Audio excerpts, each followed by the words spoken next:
Hello everybody, so what I have here is an original Nintendo DS in white, in which I got it at J&L Game in Manhattan the other day, and as you can see, due to the usage of it, it is slightly yellowed, and I also installed Flash Me on this DS the other day.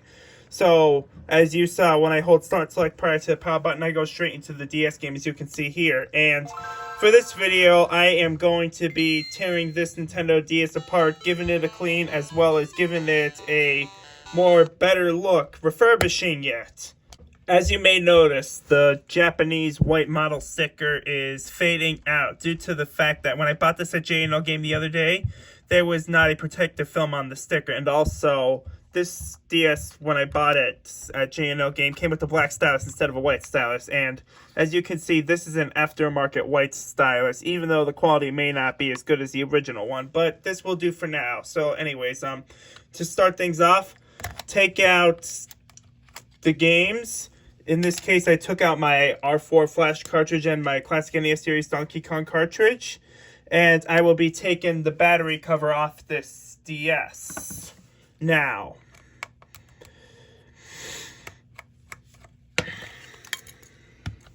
I took the battery out, and as you can see, because I took the battery out, I noticed that there is a sticker right there under the sticker is over the screw, and I will have to peel that off in order to access the screw when I take it apart. Yep, it says J&L Game, but you may not see it, and this is the sticker that is laying on that screw there. So anyways, I will be taking apart this DS by removing all 7 of the black tri-wing screws using my handy dandy tri-wing screwdriver off camera. Now that I have all 7 of the tri-wing screws off the back, the motherboard is now shown, as you can see here. While I'm at it, I want to put the battery in this DS and make sure this unit does still work. And as you can see here, this unit does still work, even after I took the back shell off. And while this DS appears to be expensive due to the fact that it's from New York City, I'm trying not to break anything at all. And as you can see, when I put the battery in and the back shell is off, where the back motherboard is shown, it still works. So now to get the motherboard out of the shell, I will have to disconnect this cable along with this cable, and there's also 2 little cables connected under this big ribbon cable here, and as well as the Wi-Fi antenna, and also the 4 Phillips screws holding in the front shell for the motherboards. I'm going to do that off camera. Now that all the connectors and screws have been removed, gently lift the motherboard, and this is the front of the motherboard, and you will see the back of the buttons and the back of the touch screen, and the part of the ribbon cable made for the top screen is sticked under the back of the glass, or the bottom LCD. And as you can see, I'm gently peeling off the tape, and now the ribbon cable made for the top screen is free. Now there's a screw that holds the hinge on the front shell. So this is a Phillips screwdriver, and I'm going to be removing this screw off camera. Now that I have removed this hinge piece by untightening that Phillips screw in here, I am going to take apart the top half of this DS, in which there are 4 screw covers here, and I'm going to be required to remove all 4 of these screw covers, and there are 4 Phillips screws under these, so I'm going to be using a needle or hobby knife to remove those 4 screw covers off camera. Now, I used the hobby knife to get rid of the 4 screw covers, and now I am going to be using a Phillips screwdriver to get rid of all 4 of these screws here. I will now take off the front shell of the top half of this DS here, because I have removed all 4 of the Phillips screws that hold the shell together. And as you can see, here's the inside of the top half of the DS, and there are 2 Phillips screws here and there. So now I will take my Phillips screwdriver and take out both of these Phillips screws here.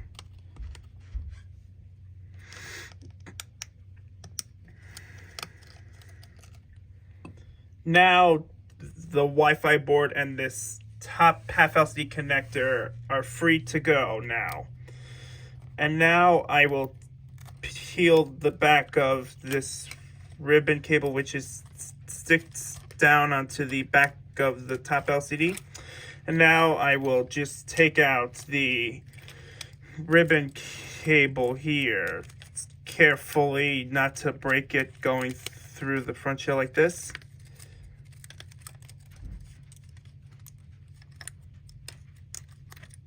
While the ribbon cable is free, so is the Wi-Fi connector now. Now I'll be taking out these two speakers here. So to get the top LCD out of here, I just wiggled the shell a little bit, and the top screen is now free, along with this yellow holder thing right there. So now I am going to take out the lens on the front right there, and I'm going to be using a microfiber cloth to get it out. Now that the lens is free, there's currently no lens on this shell now. I will now take out the two hinges right here and there. I use the screwdriver to push the hinges out a little bit. Now I'll open this DS up a little bit and try to get the hinges out as best as possible.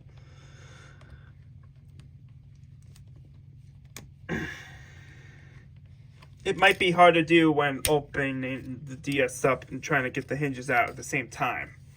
However, I'm trying to do something better instead of leaving the DS open. Oh, there we go. There's one hinge out.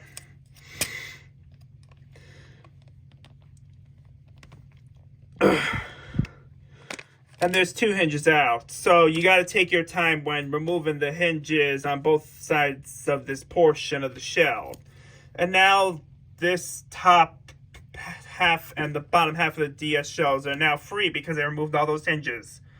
Here is everything disassembled for this original Nintendo DS in white, which includes all the electronic components as well as the shell components and buttons.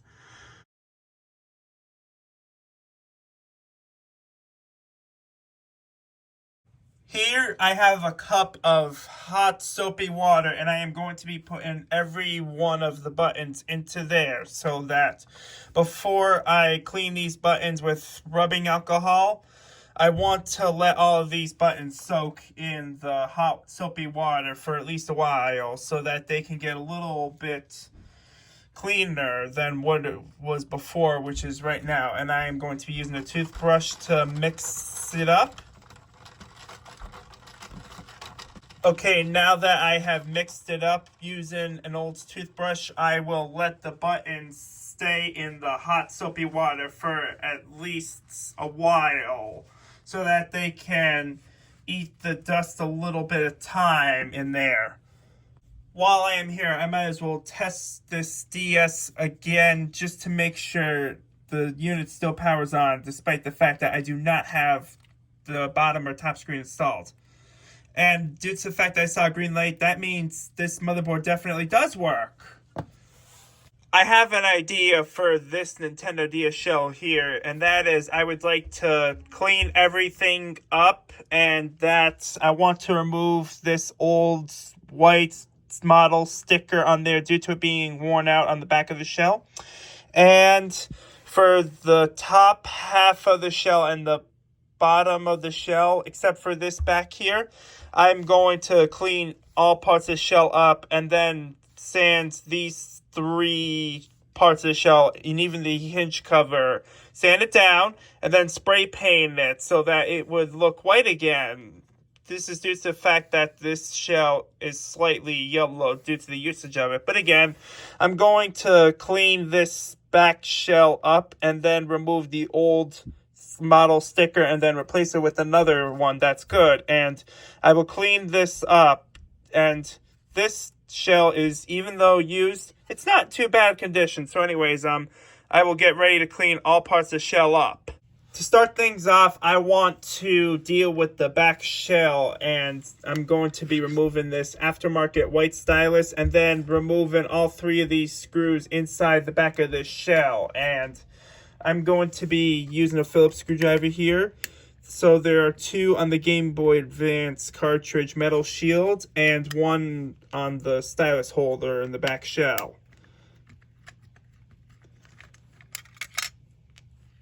Now that the cartridge shield for the Game Boy Advance slot has been removed, there's one more screw I gotta deal with, and that is on the stylus holder.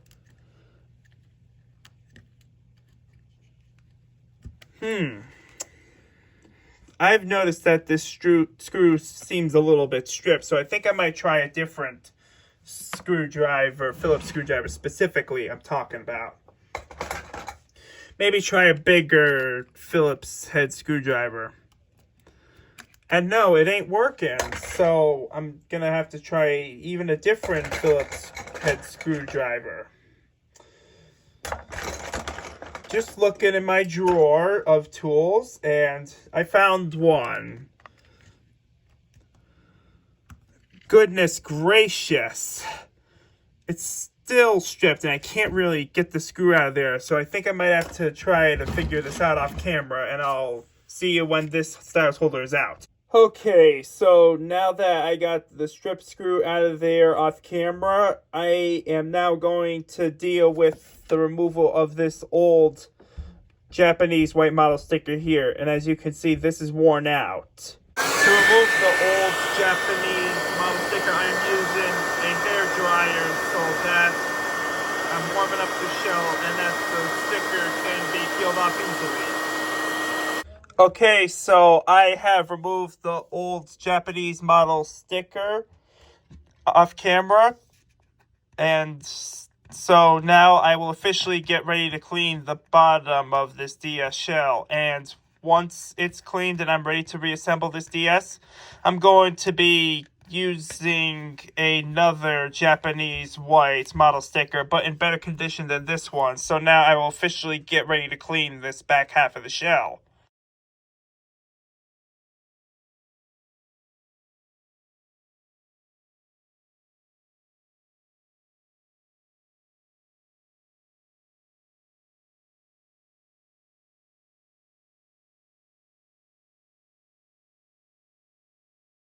Now I am going to clean up this stylus pen holder, which is used for the inside of the shell now.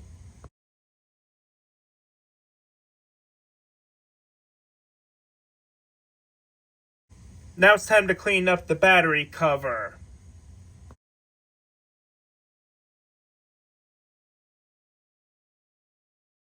Now that I cleaned all parts of the back shell, which include the back housing, the stylus pen holder, as well as the battery cover, I will now focus on the top and bottom front housings now.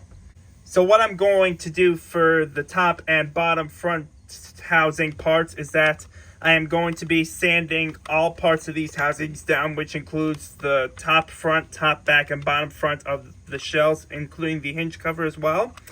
I am going to sand that before I spray paint those parts of the housing. And to do that, first I'm going to be removing the Nintendo sticker on the front as well as the foam on the top front of the housing. So I am going to be peeling off the foam inside this part of the housing now, and I will also take out the Nintendo sticker here too, which I will be using a hobby knife to get it out as carefully as possible. I heard a crack, but anyways, first I'm more concerned about the Nintendo sticker removal. And even though I've heard a crack, this shell looks like it's still in good condition. But anyways, I will now get to sanding this housing so that it's ready for spray painting. While sanding down these parts of the shell, including the top front, top back, and bottom front, including the hinge cover as well, I will first start off with the top front of this DS housing here. And what I'm going to be using is 800 grit sandpaper, and I am going to be wet sanding this thing down. So enjoy the montage of me sanding down all parts of these shells, which technically I'm saying that I will be sanding the top part of the DS housing, including the front and back, top, front, top, back, hinge cover, and the bottom front. So enjoy.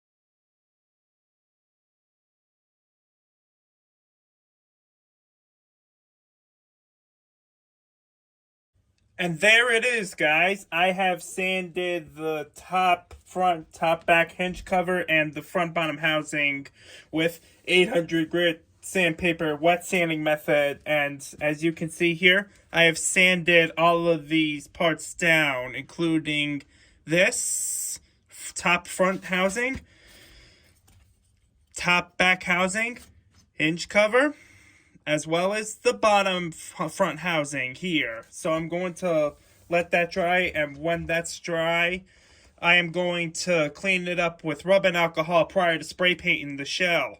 Okay, so I dumped all those buttons out from a cup of hot soapy water, which I let them soak in there earlier. And now I will let these dry, and afterwards I will clean them up with isopropyl alcohol. Okay, so I am going to give this sanded down shell a clean with isopropyl alcohol with an old toothbrush. Now, enjoy this montage of me cleaning up this sanded DS shell.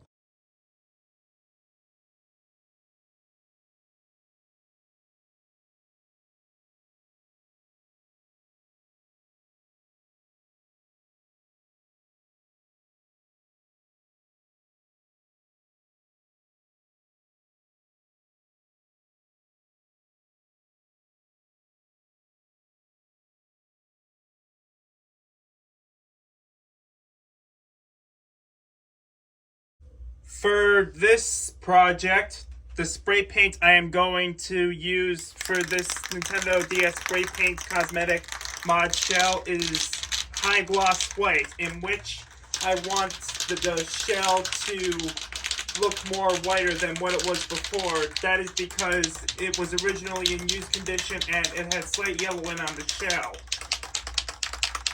Okay, so I'm going to first spray paint the top halves of the shells now. Again, I am using high gloss white spray paint. So for the first coat, I will be doing light coats.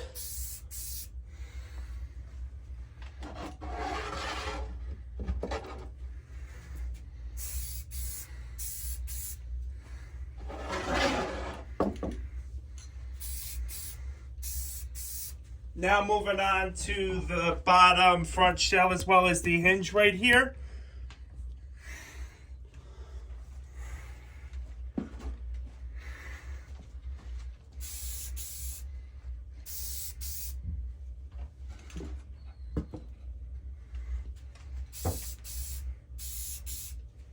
Again, I'm doing a light coat for the very first coat.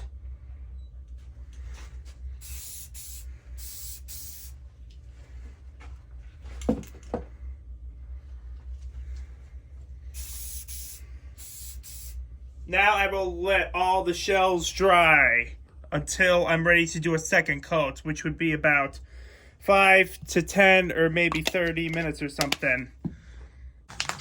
Okay, so I think I'm ready to put a second coat on all parts of these shells in which I have spray painted, and I did a very light first coat on there.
Okay, so now that the second coat has been applied onto the shells, I'm gonna let that dry for some time, and then I will do a third coat on all of these shells. Okay, so I think I am ready to do the third coat of high gloss white spray paint onto the parts in which I had spray painted for 2 coats. So I'll do that now.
Alright, so now that I got the third coat of high gloss white spray paint onto these shells, I am going to let them dry. And I may or may not do a clear coat on all parts of these shells. So I'll have to wait and see what I think I should do once these have been dried up with 3 coats.